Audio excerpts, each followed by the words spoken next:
Welcome to Vidyakul academy. आप सभी का हमारे नए यूट्यूब चैनल विद्याकुल एकेडमी में बहुत बहुत स्वागत है।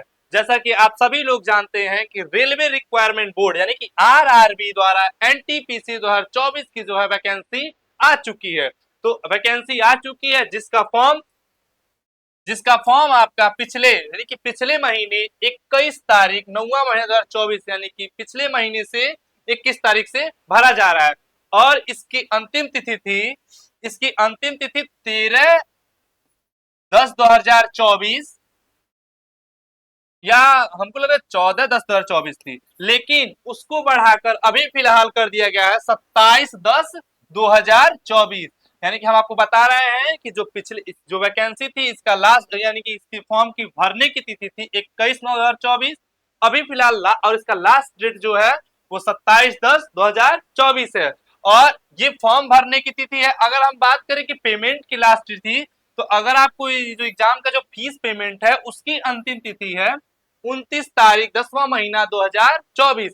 और एक और बात हम ध्यान रखेंगे, यदि आप फॉर्म भर रहे हैं और आपसे कोई त्रुटि या गलती हो जा रही है तो उस त्रुटि को आप सुधारने के लिए उसके लिए तिथि निर्धारित की गई है 30/10/2024 से 6/11/2024 के बीच में। यानी कि 30 तारीख से लेकर 6 तारीख के बीच में यदि आपके द्वारा फॉर्म भरने में जो भी त्रुटियां या गलतियां हुई हैं आप उसको करेक्शन कर सकते हैं। एग्जाम डेट यानी कि अभी एग्जाम डेट इसका निर्धारित नहीं है, एग्जाम डेट आपको बताया जाएगा। और एडमिट कार्ड यानी कि एग्जाम डेट और एडमिट कार्ड इसकी अभी कोई भी निर्धारित तिथि नहीं है। आगे बढ़ते हैं इस अगली जानकारी के लिए। अगर हम आगे देखें तो आगे क्या कह रहा है, आगे ये है, अगर हम बात करें वैकेंसी की यानी कि अगर हम बात करें कि कितनी वैकेंसियां हैं, कितनी पोस्ट हैं, किस राज्य में कितनी वैकेंसियां अवेलेबल है, तो हम बात करते हैं सबसे पहले हम ये जानने का प्रयास करते हैं कि कौन से पोस्ट में कितनी वैकेंसी है। यानी कि अगर हम बात करें कॉमर्शियल कॉम टिकट क्लर्क यानी कि कॉमर्शियल कॉम टिकट क्लर्क में टोटल पोस्ट है 2022। टोटल पोस्ट कितना है 2022। और इसके लिए योग्यता यानी कि एबिलिटी आपकी क्या होनी चाहिए, ये जो है हमारा 10+2 लेवल की वैकेंसी है। कौन से लेवल की, ये ग्रेजुएशन लेवल की नहीं, ये 10+2 की लेवल की वैकेंसी है। इसमें जो है टोटल पोस्ट हमारा 3445 पोस्ट है, 3445 पोस्ट। लेकिन अगर हम बात करें पोस्ट की नेम की, तो post name commercial com ticket clerk यानी कि इसमें टोटल पोस्ट है 2022। और इसके लिए योग्यता आपका 10+2 intermediate exam from any recognised board in India यानी कि भारत के आप किसी भी कोने से आप 10+2 आपके पास होना चाहिए। और उसके बाद general OBC EWS 50% marks, SC ST pH यानी कि पास ऑनली। यानी यदि आप जनरल ओबीसी या ईडब्ल्यूएस कैटेगरी से बिलोंग करते हैं तो आपके मार्कशीट यानी कि 10+2 हाई स्कूल और इंटर में आपका कितना परसेंट मार्क होना चाहिए, 50% मार्क्स।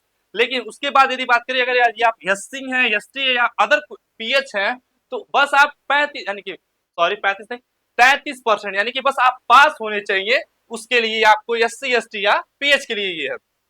उसके बाद अगले पोस्ट की हम बात करें तो अगला पोस्ट है हमारा ट्रेन क्लर्क। ट्रेन क्लर्क में हमारा केवल कितना पोस्ट है 72 यानी कि 72 पोस्ट हमारा है ट्रेन क्लर्क में। ट्रेन क्लर्क में भी ये आपकी सेम एबिलिटी है यानी कि 10+2 होना चाहिए। और भारत के किसी भी कोने से आप मतलब भारत के किसी भी कोने से आप 10+2 पास होने चाहिए। यस, एससी एसटी और पीएच को छोड़ के अगर किसी कैटेगरी से बिलोंग करते हैं तो आपका 10+2 में 50% मार्क्स होना चाहिए। उसके बाद अगले पोस्ट की तरफ हम देखें तो अगला पोस्ट है हमारा account clerk com typist. Account clerk com typist में टोटल कितना पोस्ट है 361। कितना पोस्ट है 361। इसके लिए योग्यता क्या होनी चाहिए 10+2 intermediate exam from any recognised board in India. इसमें भी सेम है यानी कि भारत के किसी भी कोने से आपका 10वीं और 12वीं में पास होना चाहिए। और उसके बाद general OBC EWS 50% mark, SC ST PH pass only.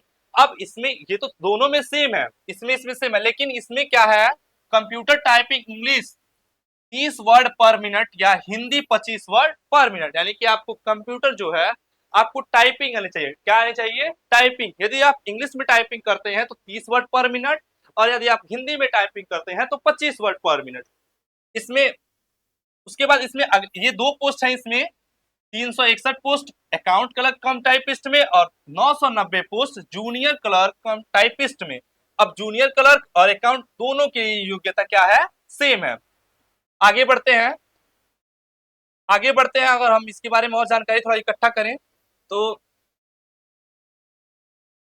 इसमें क्या है, एग्जाम ड्यूरेशन इन मिनट, यानी कि अगर आप इस एग्जाम को मतलब इस एग्जाम के फॉर्म को फिल भरते हैं और आप इस एग्जाम की परीक्षा को देते हैं तो आपको मिलेगा कितना मिनट, 90 मिनट। कितना मिनट, 90 मिनट। अब हम बात करते हैं कि किस सिलेबस से कितना क्वेश्चन क्या क्या आएगा, मतलब मैथ है तो कितना आएगा, रीजनिंग है तो कितना आएगा, जीएस है तो कितना आएगा, साइंस है तो कितना आएगा। तो इसके बारे में हम डिस्कस करते हैं। ओवरऑल आपके क्वेश्चनों की संख्या रहेगी 100, ओवरऑल रहेगी 100। लेकिन देखिए जनरल अवेयरनेस, यानी कि जनरल अवेयरनेस से आपका 40 क्वेश्चन, 30 क्वेश्चन मैथमेटिक्स से, जनरल इंटेलिजेंस एंड रीजनिंग से आपका आएगा 30 क्वेश्चन, यानी कि 40 30 70 30 100। तो टोटल क्वेश्चन कितना हो गया, 100 क्वेश्चन। टोटल मिनट कितना मिलेगा, 90 मिनट, यानी कि फर्स्ट से 40, मैथ से 30 और रीजनिंग से 30।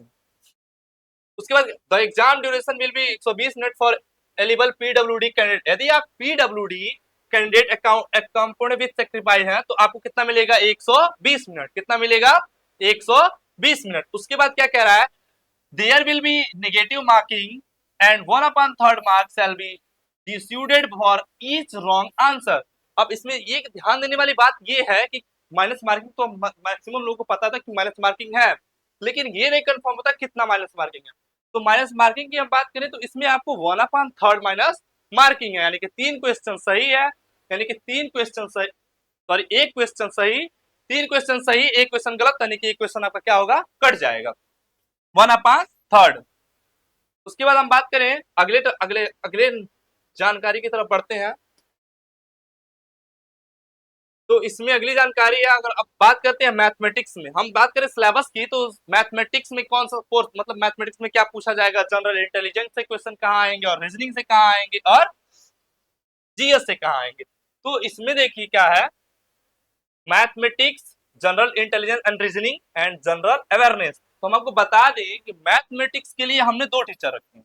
मैथमेटिक्स में हमारे बैच में 2 टीचर रहेंगे और जनरल इंटेलिजेंस के लिए आपको एक विशेष टीचर मिलेंगे और जनरल इंटेलिजेंस रीजनिंग के लिए आपको विशेष नहीं बेहतर से बेहतर टीचर हम लेके आए हैं इसमें के लिए। मतलब ये समझिए कि इंटेलिजेंस मतलब आप एकदम बेहतरीन तरीके से तैयारी कर सकते हैं। उसी के हिसाब से मैथ में भी 2 टीचर हैं, अर्थमेटिक के अलग टीचर मिलेंगे आपको और एडवांस के अलग, और उससे भी बेहतरीन हम लेके आए आपको जनरल अवेयरनेस। जनरल अवेयरनेस समझिए ये जीएस के ज्ञाता है, ये जो टीचर है ये जीएस के ज्ञाता है, तो उनके लिए हम अलग टीचर लेके आए हैं। यानी कि आपको हर एक पोर्शन में अलग अलग टीचर देखने को मिलेंगे। हम बात करते हैं तो मेरा क्या रहेगा, हम पढ़ाएंगे आपको मैथ, और मैथ में 2 टीचर, हमने बताया आपसे 2 टीचर है। कितने टीचर हैं, 2 टीचर। तो हम पढ़ाएंगे आपको एडवांस, यानी कि हम पढ़ाएंगे आपको एडवांस मैथ, और जो दूसरे टीचर है वो आपको पढ़ाएंगे अर्थमेटिक मैथ। तो हम देखेंगे अगले वीडियो में कि कौन से टीचर क्या पढ़ाएंगे, जनरल इंटेलिजेंस कौन पढ़ाएंगे, रीजनिंग कौन पढ़ाएंगे और जनरल अवेयरनेस कौन पढ़ाएंगे। धन्यवाद।